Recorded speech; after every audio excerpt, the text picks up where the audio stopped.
Good morning. Today we are going to discuss generation of high DC voltage.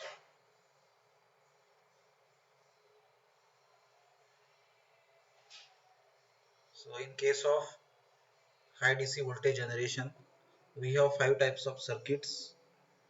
First is half wave rectifier, second is full wave rectifier, third is Greenacher voltage doubler circuit, fourth Cockcroft-Walton voltage multiplier circuit, and fifth one is Van de Graaff generator. So we'll discuss one by one in details. First is half wave rectifier circuit. So in case of half wave rectifier circuit, we have a single phase transformer which is a step up transformer. So secondary voltage is a high voltage, that is in AC form. So this is our transformer. Input to it is a single phase supply as it is a single phase transformer. Then we have a diode D, then load resistance RL, and a capacitor to filter out the ripples. We see the working of this circuit. So during the positive half cycle, your point A is at positive polarity with respect to point B. So therefore, a diode D is going to be forward bias. This diode is going to be forward bias because positive will be applied here and negative will be applied from this point B here. So P will be applied to P and N will be applied to N. So this diode D is going to be forward bias, and in that case a current will start flowing from point A in this direction. So current will flow from point A to the diode, and from diode to the load resistance, and from load resistance it will return back to the point B. So this will be the flow of current. At the same time, you can observe that the current is also flowing through a capacitor C from this transformer point A to diode and diode to C and then return to the B. So capacitor is also going to be charged over there. So we'll see what is the use of that capacitor later on. So during the positive half cycle, you will get the power output across the load resistance. Then during the negative half cycle, what will happen? The point B will be at positive polarity with respect to point A. So in that case, a positive will be applied to this and a negative will be applied to this. So with that, a diode D is going to be reverse bias and it will not conduct. So under this case, you will not get any output across the load resistance. But what we have a capacitor C which is already charged to a potential with the help of this transformer during the positive half cycle. So when during the negative half cycle the current is not coming from the transformer side, so in that case your capacitor C which is already charged to some potential, it will act as a source to your load resistance and it will supply the load current. So in that case you will get the output across the load resistance during the negative half cycle over there. So you can observe after the peak point when the magnitude of voltage is falling, so your capacitor is going to be supply your load and this will be the voltage across the load. Okay, so this is the use of a capacitor, that in case of your half wave rectifier circuit during the negative half cycle, your capacitor is going to be supply the load and it will make the continuity over there. So this is the operation of half wave rectifier circuit. Then we'll discuss the second circuit. This is a full wave rectifier circuit. So in case of a full wave rectifier circuit,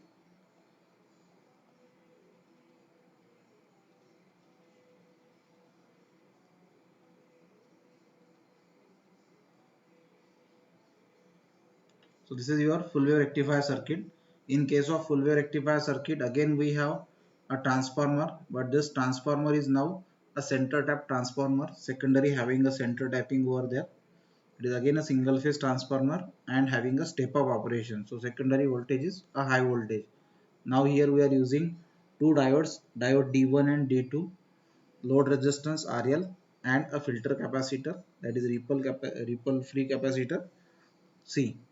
So again we'll see the operation of this circuit. During the positive half cycle, your point A will be at positive polarity. So in that case, current will in that case the diode D1 is going to be forward bias and the diode D2 is going to be reverse bias. So as the diode D1 is forward bias, the current will flow from point A to diode D1, then from diode D1 to load resistance, and through load resistance it will return back to the center tap point. So this will be the direction of flow of current. And at the same time you can observe that your capacitor is also going to be charged during the positive half cycle. Then during the negative half cycle, your point B will be at positive polarity with respect to a point A. So in that case, your diode D1 is going to be D2 is going to be get forward bias, and your diode D1 is going to be get reverse bias. So this will get reverse bias. So in that case, the flow of current will be from point B to the diode D2. From diode D2, the current will flow through the to the load resistance, and from load resistance it will return back to the center tap point. So this will be the flow of current. So here what will happen? You will get the power output across the load resistance during the positive half cycle as well as a negative half cycle. But if you observe this wave, what is happening here? The output will be a pulsating output. So in that case we have this capacitor C. So the role of this capacitor is that when the magnitude of voltage is falling after this peak value, so in that case your capacitor will act as a source and it will supply the current to the load resistance. So in that way the capacitor is going to be supply the load resistance after the peak point during both positive half cycle and a negative half cycle. So in that way you will get the constant output across the load resistance. So that will be a DC voltage. So in that way we can generate the high DC voltage with the help of this conventional circuits, that is half wave rectifier and a full wave rectifier circuit.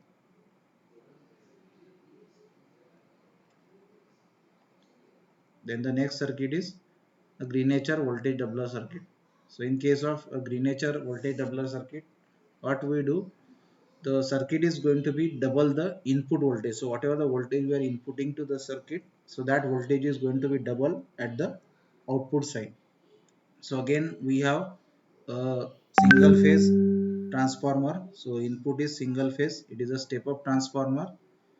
Then we have capacitor C1, capacitor C2, diode D1 and diode D2. So your load is connected across the capacitor C2, means these are the output terminals where we are getting the double output. So we'll see the operation of this circuit. The voltage across the secondary winding of a transformer, it is Vm. So during the negative half cycle, your point B will be at positive polarity and point A will be at negative polarity. So in that case, this diode D1 is going to be forward bias and diode D2 is going to be reverse bias. So in that case, a current will start flowing from point B to the diode D2, D1 sorry, and it will come up to this point M. So because of that, what will happen? A capacitor C1 is going to be charged to the potential Vm, that is Vmax. Then during the positive half cycle, your point A will be positive and point B will be negative. So in that case, your diode D2 is going to be forward bias and D1 is going to be reverse bias. So under that case, what will happen? The current is going to be flow in this direction and that is going to be charge the capacitor C2. So the potential applied to the capacitor C2 is the potential across the secondary winding of a transformer, that is Vm, which is applied at point A, and the potential across the capacitor C1. So total potential applied at the point M, it is the sum of the potential at point A and the potential at across the capacitor C1. So the total voltage which is applied at this point, it is 2 times V1 because your capacitor is charged to Vm and the potential applied at point A is Vm. So total will be twice of Vm. So 2 Vm is the voltage applied to your at point M and when this diode is conducting, your capacitor is going to be charged to the potential to Vm. So in that way we are going to be get the output across the capacitor C2, that is double the applied voltage. So that's why this circuit is called as a voltage doubler circuit, which is going to be double the input voltage.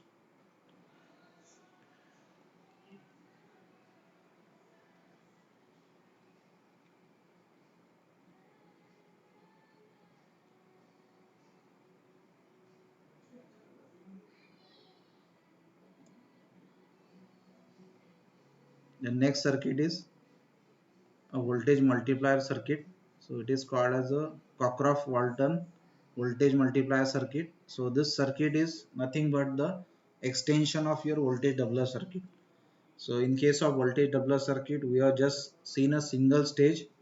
In this circuit, we can have a multiple stages of a voltage doubler circuit. So that's why it is called as a voltage multiplier circuit. So in one stage we are getting twice the applied voltage. If we have two stages, we can get four times the applied voltage.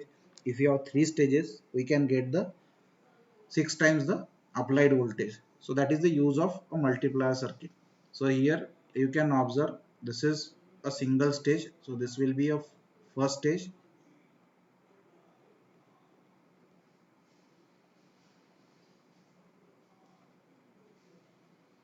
So this is first stage.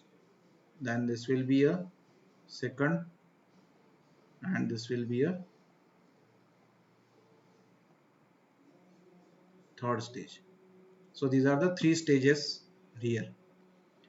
So output of first stage is twice, output of second stage is twice the applied voltage, and output of the third stage is again a twice the applied voltage. So if you add this output of the three stages together, so that output will be six times the applied voltage. So that is the advantage of using a voltage multiplier circuit. Now we'll see the operation of this voltage multiplier circuit.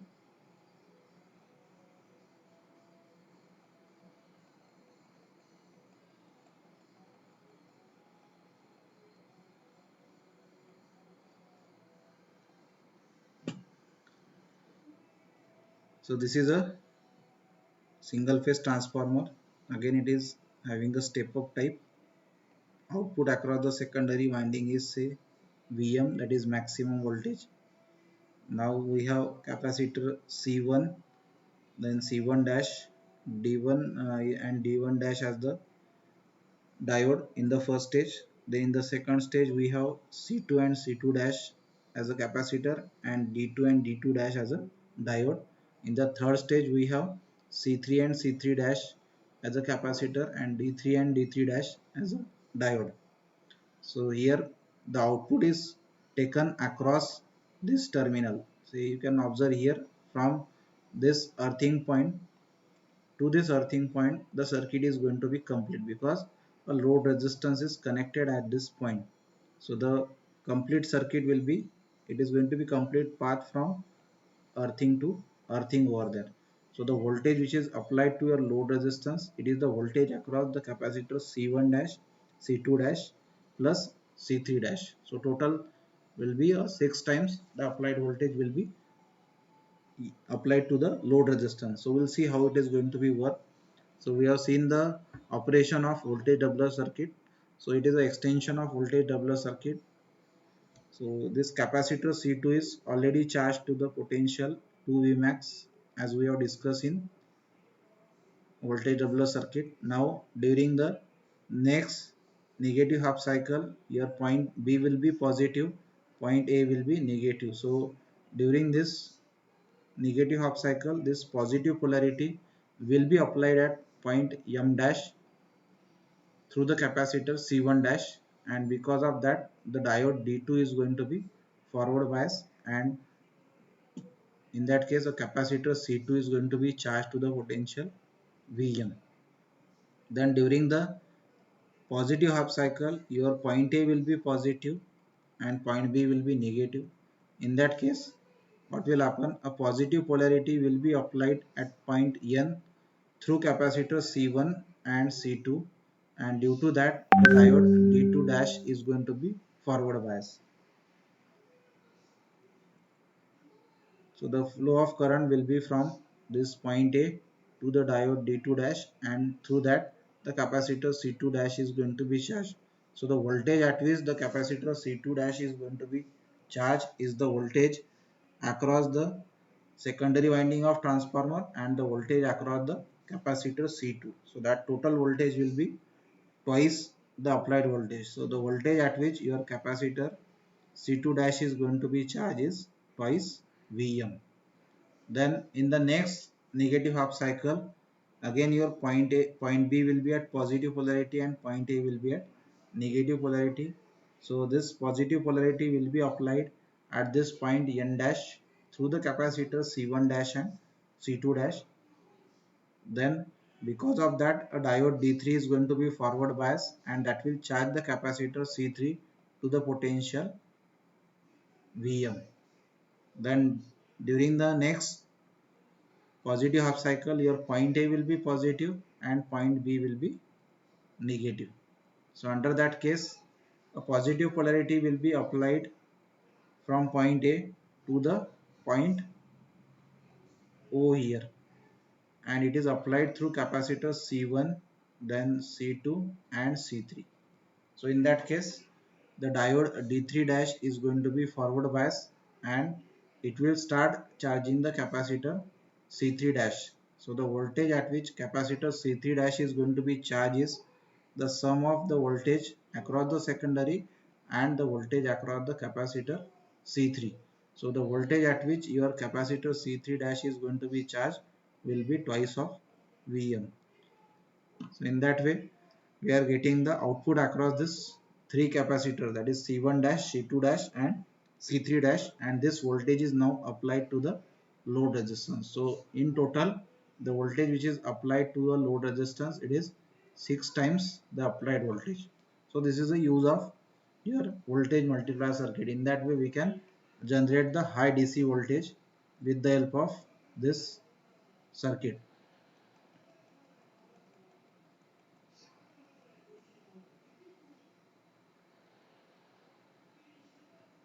Then we'll move to the next generator that is used to generate the high DC voltage. So it is a Van de Graaff generator. So it is a type of electrostatic generator.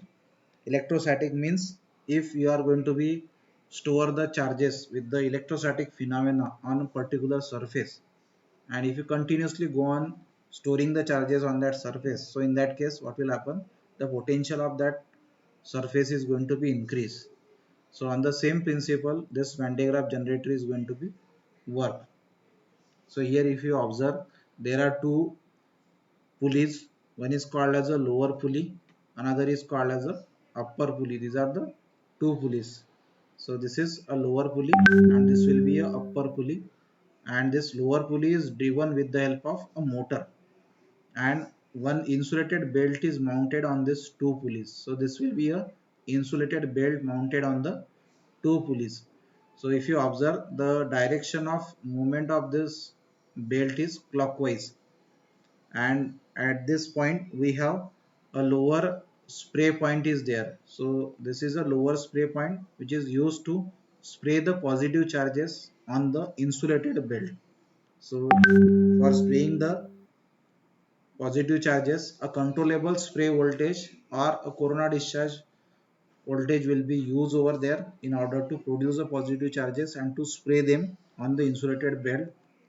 Then here what we have, this circular shape, it is a spherical electrode, and this electrode is a high voltage electrode, or it is called as a high voltage terminal. So this is the electrode where we are getting a high voltage generated.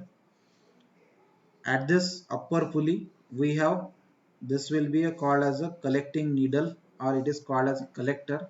The role of this collecting needle is to collect the positive charges and to store them on this spherical electrode. So this spherical electrode is made of metallic material, and this resistance is a current limiting resistance. So whatever the charges collected by the collecting needle, due to that charges are stored on this high voltage electrode, and to limit the current of that, the current limiting resistor is used over here. Then after the collecting needle, we have this particular portion, it is called as a upper spray point.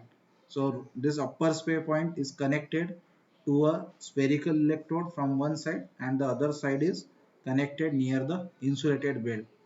So role of this upper spray point is to spray the negative charges on the insulated belt, because whatever the positive charges coming from the lower pulley, they are collected at this point with the help of collecting needle, and if some positive charges remains on the belt, so they will move forward and they will reach to this point.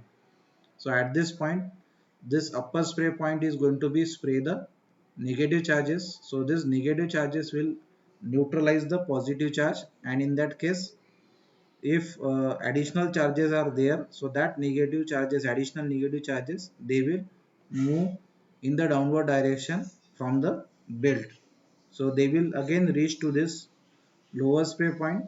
So this lower spray point will spray the additional positive charges, and that will neutralize this negative charges, and the additional positive charges will move in a upward direction. So in that way, a cycle is going to be repeated here. So with the repetition of the cycle, the number of positive charges will be stored on the surface of this high voltage electrode. So as the positive charges are continuously stored on the surface of this high voltage electrode, the potential of this electrode is going to be continuously increased. This complete assembly is enclosed in a metallic enclosure, and that metallic enclosure is filled with the SF6 gas. It is used for the insulation purpose, and this enclosure is made of metal, so it is grounded over there. So this will be the complete assembly, and the potential which we are getting across the this high voltage electrode, so that can be utilized as a high voltage DC voltage for any testing application.